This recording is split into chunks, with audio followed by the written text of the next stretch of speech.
invaded by an English army led by an English king called Edward. So Edward seized power.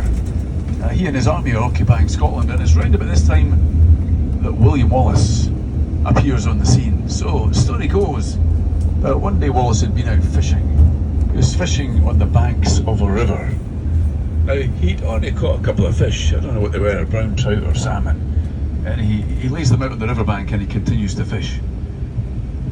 As he is fishing, a small patrol of English soldiers walk by, and they see these fish in the riverbank and they think to themselves, they look delicious. So they've got all these visions on their head of fish and chips for their tea that night. So they say to Wallace, give us the fish. Now, Wallace has spent a fair old time catching these fish. He's not about to just hand them over.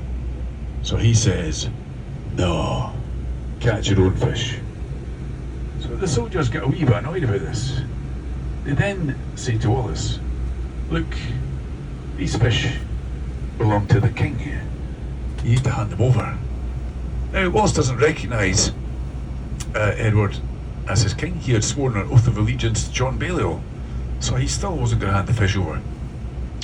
So the soldiers get very annoyed and they draw their swords.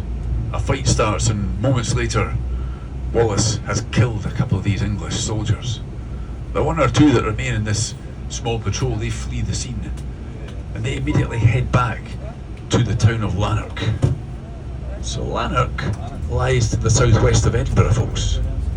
When they get back to Lanark, they report what Wallace has done to the sheriff. And when the sheriff of Lanark hears about what Wallace has done, he immediately issues a warrant for his arrest.